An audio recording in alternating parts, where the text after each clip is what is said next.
बिस्मिल्लाहिर्रहमानिर्रहीम। पुराने वक्तों की बात है। गांव में एक गरीब आदमी अपनी बीवी बच्चों के साथ रहता था। वो पेशे के एतबार से मोची का काम करता था। फिर एक वक्त ऐसा है जब उसके पास गंदम खरीदने के लिए भी पैसे नहीं थे। इसने अपनी बीवी से कहा कि वो इस गाँव से हिजरत करके शहर जाना चाहता है और वहाँ जाकर अपनी किस्मत को आजमाना चाहता है।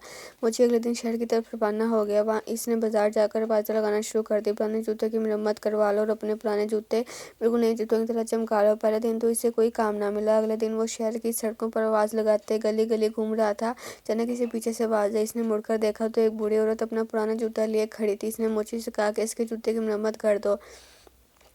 इसने बुढ़िया के घर के बाहर पीढ़ी पर बैठकर इसके जूते की मरम्मत कर दी। जब काम मुकम्मल हुआ तब बुढ़िया ने इसकी मेहनत की कीमत पूछी। इसने कहा, एक सोने का सिक्का। इसे अपना थैला पकड़ा और अगली गली में चल पड़ा। अचानक एक और खातून की आवाज़ आई और उसने भी इसे अपने जूते मरम्मत के लिए दिए। मोची ने इसके जूते की मरम्मत की और अपना मुआवजा लेकर चल पड़ा। मोची ने मेहनत करके कुछ दिनों में इतने पैसे कमा लिए जिनके बाद इसने घर जाने का फैसला किया। इसने 4 सोने के सिक्के कमा लिए। इनमें से 2 सोने के सिक्कों में से इसने एक गधा खरीदा और बाकी 2 सोने के सिक्के लेकर घर की तरफ चल पड़ा। तो अपना सामान गधे पर लाद दिया। इसे अपने रास्ते से जंगल से गुजरना पड़ा और वहाँ इसे नए डाकुओं का गिरोह दिखा तो वो परेशान हो गया। मोची दानिशमंद था। इसने हिम्मत न हारी और एक मंसूबा बनाया। इसने सोने का सिक्का गधे की गर्दन पर बांध दिया और चल पड़ा। डाकुओं ने इसे रोक लिया और कहा, तुम्हारे पास जितने पैसे हमें दे दो। वो मोची ने कहा, मैं गरीब हूँ, मेरे पास इस गधे के सिवा कुछ नहीं। ये सुनते ही गधा देखा और इसके गले से सोने का सिक्का ज़मीन पर गिर पड़ा। इस पर डाकुओं के सरदार ने पूछा, ये सोने का सिक्का कहाँ से आया। इसके बाद इसे मारना शुरू कर दिया और आखिरकार मोची ने इन्हें बताया, वो सब कुछ बताएगा। मोची ने कहा, ये गधा सोना पैदा करता है। सरदार ने कहा, ये गधा मुझे बेच दो, फिर हम तुम्हें जाने देंगे। ये सुनकर मोची ने कहा, मैं ऐसा नहीं कर सकता। सरदार ने कहा, मैं इसके बदले 50 सोने के सिक्के दूंगा। मोची रजामंद हो गया और उसने इनसे कहा, बारी बारी हर एक के साथ इस गधे को रखना, वरना आखिर में तुम सब आपस में पैसे के लिए लड़ते रहोगे। मोची ने इनसे 50 सोने के सिक्के लिए और अपने घर की तरफ रवाना हो गया। मोची ने पैसों से पोल्ट्री फार्म खरीदा। दूसरी तरफ चोर भी अपने अड्डे पर पहुंच गए थे। सरदार ने कहा, मैं पहले दिन इस गधे को रखूंगा और गधे को अपने साथ लेकर पास सो लिया। इसे यकीन था मैं अमीर हो जाऊंगा। जब सुबह आंख खुली तो सोना ना पाया। एक एक करके सभी डाकुओं ने इस गधे को अपने साथ रखा। फिर सोना किसी को न मिला। तमाम डाकुओं को यकीन हो गया था कि मोची ने हमसे झूठ बोला है। वो मोची के घर की तरफ चल पड़े।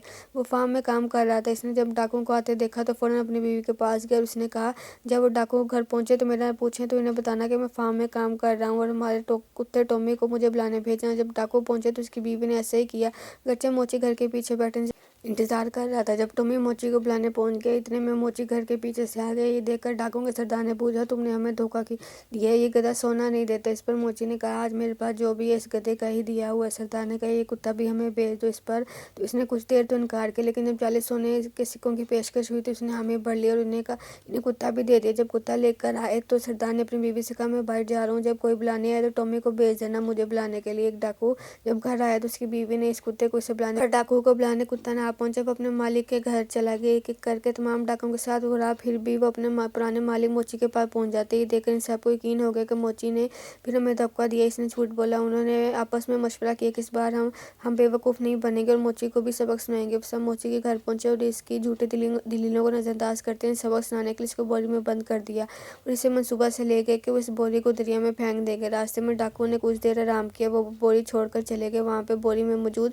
मोची ने भी चीखों पर पुकार बुलंद कर दी। वहाँ पर अचानक एक बंदा अपनी बकरियां चरा रहा था। वो पास से गुजरा। इसने कहा, मुझे यहाँ से निकालो, मैं बादशाह नहीं बनना चाहता। इस पर इस बंदे ने कहा, अगर मैं तुम्हारी जगह होता तो मैं बादशाह बनना चाहता। मोची ने कहा, तुम मेरी जगह बादशाह बन जाओ, मुझे इस बोरी से बाहर निकालो। वो इस अनजान बंदे को बोरी में अपनी जगह बंद कर दिया और इसकी बकरियां लेकर चलाने लगा। जब डाकू वहाँ पहुंचे तो बोरी लेकर चल पड़े। उन्होंने बोरी को नदी में फेंक दिया और वहाँ से दूसरी तरफ हो ले। रास्ते में जब मोची मिला तो वो हैरान है कि उन्होंने मोची से कहा, वो यहाँ कैसे है। मोची ने कहा, इस नदी के नीचे सोने की कान है, वहाँ बहुत सोना है। वहाँ पर मौजूद सोने की रखवाली करने वालों ने मुझे बाहर निकाला। सरदार ने कहा, हमें भी वहाँ ले चलो और खबरदार अगर तुमने हमें इस वक्त बेवकूफ़ बनाया। वो इन्हें इस नदी के किनारे ले गया। मोची ने कहा, अगर तुम्हें सोना चाहिए तो खुद को बोरी में बंद करना होगा। तमाम डाकुओं ने अपने आप को बोरी में बंद कर दिया और मोची ने सबको नदी में फेंक दिया। इस कहानी से हमें एक सबक मिलता है कि हमें बगैर सोचे समझे किसी की बात पर यकीन नहीं करना चाहिए। सबसे पहले दूसरे बंदे की बात का जायज़ा लेना चाहिए और सोचना चाहिए अगर कोई हमें मशवरा दे रहा है तो इसके पीछे कोई हकीकत है भी या नहीं। अगर डाकुओं की तरह कोई भी बगैर सोचे समझे यकीन कर लेगा तो इसका भी ऐसा ही हाल होगा जैसा कि डाकुओं का हुआ।